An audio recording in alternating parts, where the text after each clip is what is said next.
আরও মামলার জালে জড়ালেন অভিষেক বন্দ্যোপাধ্যায়। আগেই তার বিরুদ্ধে মাটি দুর্নীতি, আমফানে ত্রাণে দুর্নীতির অভিযোগ করেছিলেন অভিজিৎ দাস ববি। আর এবার ডায়মন্ড হারবারে বৃদ্ধ বৃদ্ধাদের ভাতা দেওয়া শ্রদ্ধার্ঘ প্রকল্পে দুর্নীতির অভিযোগ করলেন তিনি। দক্ষিণ 24 পরগনার বিষ্ণুপুর থানায় অভিষেক বন্দ্যোপাধ্যায়ের নামে অভিযোগ দায়ের করেছেন বিজেপি নেতা অভিজিৎ দাস ববি। এর আগে বিধানসভায় সই জালিয়াতি কাণ্ডে দুবার সিআইডি জিজ্ঞাসাবাদের মুখোমুখি হয়েছেন অভিষেক বন্দ্যোপাধ্যায়। নিয়োগ দুর্নীতি মামলায় একবার ইডি এবং উস্কানি ভাষণের অভিযোগে সিআইডি জিজ্ঞাসাবাদের মুখোমুখি পড়েছেন। এর পাশাপাশি আমফানে ত্রাণ দুর্নীতি এবং মাটি চুরির অভিযোগেও তার বিরুদ্ধে এফআইআর দায়ের হয়েছে।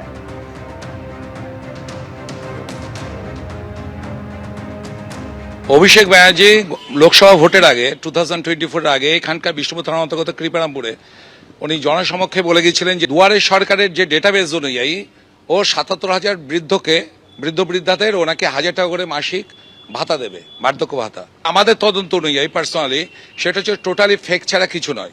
কয়েকজনকেও সেই কুমির ছানার মতন মঞ্চে তুলে দেখিয়েছে যে তাদেরকে বার্ধক্য ভাতা দেওয়া হয়েছে। আর এর আগে 2024-এ নিজে ডায়মন্ড হারবার লোকসভা কেন্দ্রে বার্ধক্য ভাতা দেওয়ার কর্মসূচি শুরু করেছিলেন অভিষেক বন্দ্যোপাধ্যায়। ৭৩,120 জনকে বার্ধক্য ভাতা দেওয়ার কর্মসূচি শুরু করেছিলেন অভিষেক বন্দ্যোপাধ্যায়। এই বিপুল পরিমাণ টাকার উৎস কি? দুয়ারে সরকারের সরকারি ডেটাবেস সংসদের কাছে এলো কি করে? প্রশ্ন তুলেছেন বিজেপি নেতা অভিজিৎ দাস ববি।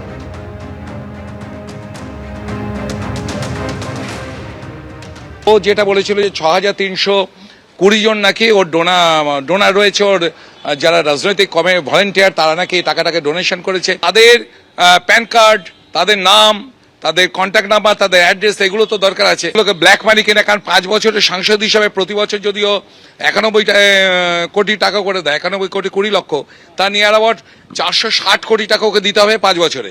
এই টাকার উৎসটা কোথায়? যে উনি যে ভোটের আগে এটাকে ঢপবাজি দিলেন কিনা। ডায়মন্ড হারবার পুলিশ ডিস্ট্রিক্ট থেকে যে তদন্ত হবে ওরাই এটাকে জানাবে এবং ইনকাম ট্যাক্স ডিপার্টমেন্টকে জানাবে। এছাড়া আইটি অ্যাক্টও পড়বে, কারণ উনি মঞ্চে দাঁড়িয়ে বলেছিলেন দুয়ারে সরকারের ডেটাবেস ওর কাছে রয়েছে। তা দুয়ারে সরকারি ডেটাবেস একজন এমপি কি করে পায়? সোমবার নতুন জাতীয় কর্মসমিতি গঠন করেছিলেন ঋতব্রত বন্দ্যোপাধ্যায়রা। মঙ্গলবার নির্বাচন কমিশনে গিয়ে নামের তালিকা জমা দিয়ে তারা দাবি করলেন তাঁরাই আসল তৃণমূল। ফলে দলের নাম বা প্রতীক দাবি করার কোনো প্রশ্নই ওঠে না। আমরাই তো তৃণমূল কংগ্রেস, আমরা আবার প্রতীক বা নাম ক্লেম করতে যাব কেন? তৃণমূল এখন আড়াআড়ি বিভক্ত। কালীঘাট তৃণমূল আর ঋতব্রত তৃণমূল। সোমবার মমতা বন্দ্যোপাধ্যায়কে বাদ দিয়ে নতুন জাতীয় কর্মসমিতি গঠন করেন ঋতব্রত বন্দ্যোপাধ্যায়রা, যেখানে মমতা বন্দ্যোপাধ্যায়কে সরিয়ে চেয়ারম্যান করা হয় অরূপ রায়কে। মঙ্গলবার নির্বাচন কমিশনে গিয়ে নতুন জাতীয় কর্মসমিতির তালিকা জমা দিলেন ঋতব্রত বন্দ্যোপাধ্যায়রা। আমাদের 2/3 বেশি বিধায়ক, তো majority of the people are with us. আমরাই তৃণমূল কংগ্রেস। তো আমরা হঠাৎ করে কেন হচ্ছে প্রতীকী বা ক্লেম করতে কেন যাব, আর সিম্বলি বা নামই বা ক্লেম করতে কেন যাব? We are the Trinamool Congress. আজকে দিল্লিতে নির্বাচন সদনে আমাদের এটা জমা হয়ে গিয়েছে। এখন আমরা সিইওর কাছে একটা কপি এখানে জমা দিলাম। কারুর কাছে ইডি গেছে দুদিন আগে, হঠাৎ দেখা যাচ্ছে বিদ্রোহী শিবিরে, কারুর কাছে সিআইডি গেছে বিদ্রোহী শিবিরে, কারুর কাছে সিবিআই গেছে বিদ্রোহী শিবিরে, কারুর সব অন্য ধরনের সব বিদ্রোহী শিবির। ফলে বিদ্রোহী শিবিরে যেতে পারেন, কিন্তু বিদ্রোহী শিবিরে নাম লেখালে অন্য অভিযোগ থেকে আইনি মামলায় বেঁচে যাবে, এটা যেন না হয়, সেটা আমরা মুখ্যমন্ত্রীকে বলেছি এবং তিনি সহমত পোষণ করেছেন। এদিকে কালীঘাট তৃণমূলের তরফেও জাতীয় কর্মসমিতি গঠন করা হয়েছে। হয়তো দেখা যাবে যে তালিকা জমা দেওয়া হয়েছে, সেই তালিকা থেকে দেখা যাবে 2 জন হচ্ছে কালকে বলছেন তারা সেই পদত্যাগ করছেন। তো এই নিয়ে বলতে গিয়ে সময় নষ্ট করার কোনো মানে নেই। যারা ধরুন যাচ্ছেন আজকে গেছেন, কালকে আর যাবেন না, বা কালকে যাবেন পরশু আর যাবেন না। সোমবার নিউ টাউনে নভোটেল হোটেলে অল ইন্ডিয়া তৃণমূল কংগ্রেসের স্পেশাল সেশন ডাকা হয় ঋতব্রত বন্দ্যোপাধ্যায়দের তরফে। সেই বৈঠকেই চূড়ান্ত করা হয় নতুন জাতীয় কর্মসমিতির সদস্য তালিকা। চেয়ারম্যান করা হয় অরূপ রায়কে। সহসভাপতির দায়িত্ব পান একদা মমতা বন্দ্যোপাধ্যায়ের ছায়াসঙ্গী ফিরহাদ হাকিম, অরূপ বিশ্বাস, রথিন ঘোষ ও সাবিনা ইয়াসমিনকেও সহসভাপতি করা হয়েছে। নতুন কর্মসমিতিতে সাধারণ সম্পাদক হিসেবে জাভেদ আহমেদ খান, বিপ্লব মিত্র, সন্দীপন সাহা ও ঋতব্রত বন্দ্যোপাধ্যায়ের নাম ঘোষণা করা হয়েছে। কোষাধ্যক্ষ করা হয়েছে আখরুজ্জামানকে।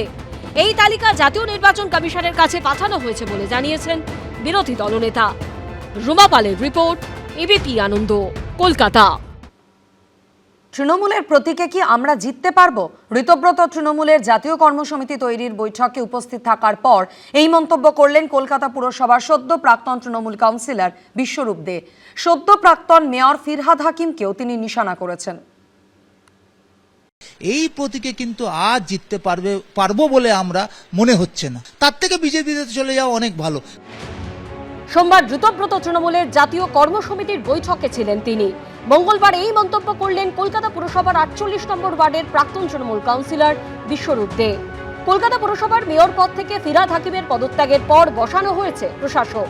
7ই ডিসেম্বরের মধ্যে কলকাতা পুরসভার ভোট করানোর ঘোষণা করেছেন মুখ্যমন্ত্রী শুভেন্দু অধিকারী।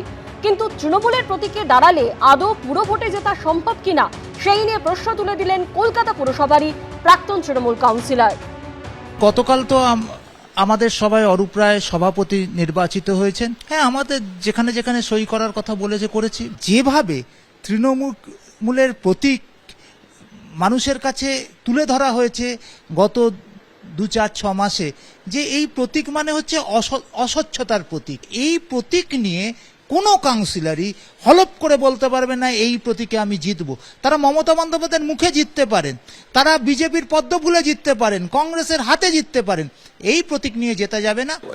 ওনার বিষয়ে ওনার সঙ্গে আবার নিশ্চয়ই যদি ওনার দলের প্রতি ভালোবাসা থাকে, নেত্রীর প্রতি আনুগত্য থাকে, উনি নিশ্চয়ই কথা বলবেন। আর বিশ্বরূপ ম্যাচিওর ছেলে, এখন দেখা যাক উনি কি বলেন।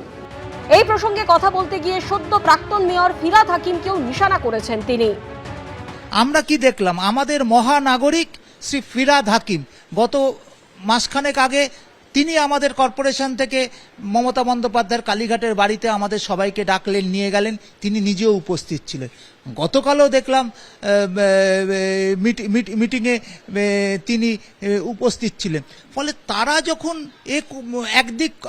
একদিক একবার করছেন, আরেকবার করছেন, আমাদের মতো সাধারণ কাউন্সিলররা তো কনফিউজড। এদিন আরও দাবি করেছেন তিনি। আমরা যেমন যখন ভাত করি, একটা ভাত তো টিপে দেখি ভাতটা সেদ্ধ হয়েছে কিনা। আপনাদের যে কেউ একজন এই প্রতীক নিয়ে বাই ইলেকশনে আসুন, দেখবেন মানুষ কিন্তু এই প্রতীকে ভোট দেবে না, কারণ মানুষ এই প্রতীকে তিতিবিরক্ত হয়ে গেছে।